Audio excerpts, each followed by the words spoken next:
Мы продолжаем наш эфир, и хотелось бы поприветствовать в студии нашего гостя Дмитрия Дмитриевича Садовника, министра жилищно-коммунального хозяйства и энергетики республики. Доброе утро. Доброе утро.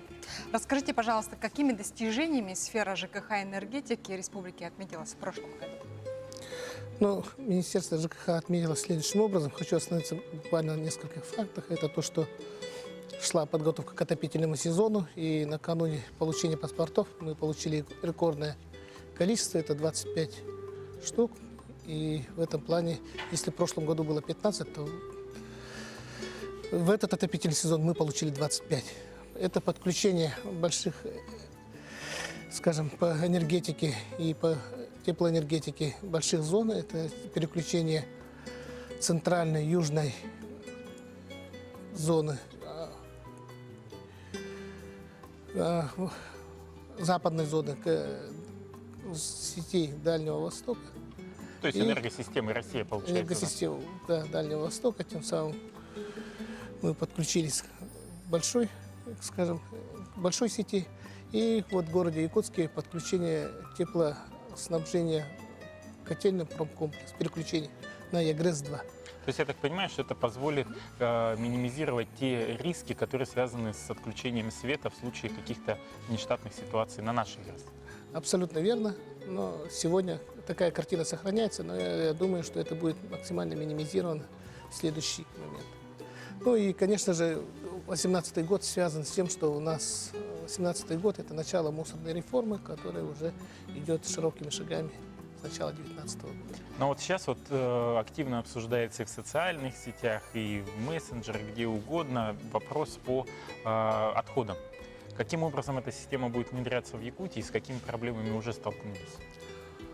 Я уже выше озвучил то, что мы уже с прошлого года начали. Оно шло, подготовительные годы они были еще в начале. И сегодня республика поделена на 5 зон, и в 4 мы уже работаем. Это кроме арктической зоны.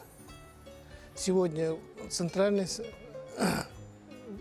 восточно-центральной, южной, западной зоне уже работает региональный оператор.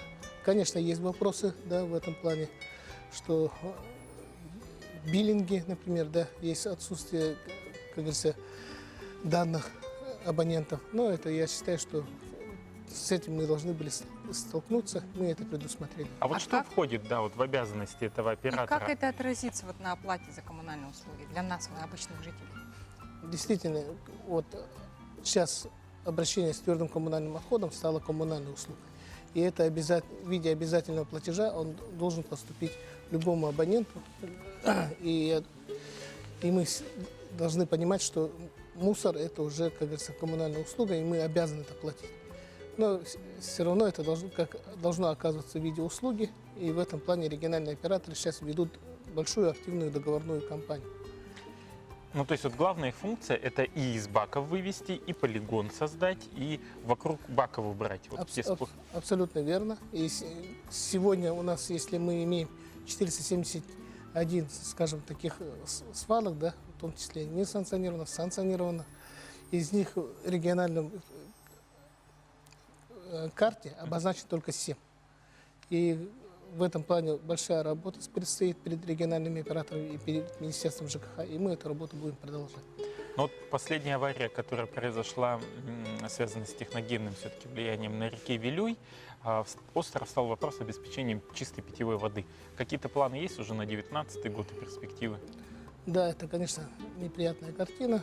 И в этом плане мы уже работаем в рамках задачи, которую перед нами поставил глава региона, правительство. И это по обеспечению чистой воды как раз Вилюйская группа УЛУСов.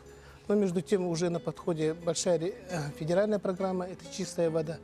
И в этом плане как раз та программа, которую мы сегодня разрабатываем, она должна сесть основой для того, чтобы мы разработали региональную программу, которая будет внедрена, я думаю, в большой федеральной программе. И задача перед нами стоит, чтобы мы все центры, районных центров обеспечить как раз чистой водой и канализационно-очистными сооружениями. А решение будет за счет строительства очистных сооружений, и фильтрации воды, или же все-таки это где-то будет подвозка чистой воды водовозками? Ну, здесь подходы разные, да, в частности, в Вилюйской группе улусов. Это и подвоз воды, и забор воды со скважин, забор воды с реки. И, конечно же, здесь водоочистные сооружения, которых мы планировали в районных центрах, они должны, как говорится, стать и играть ключевую роль. А какие задачи вы ставите вот сейчас на 2019 год перед министерством? И это, конечно же, ну, тут те же вопросы, которых выше озвучены, это разработка программы и внедрение по чистой воде и, конечно же, работа с твердым коммунальным отходом. Ну и то, что текущее, это подготовка к отопительному сезону уже 19-20 годы. Я думаю, что естественно с этой работой справится.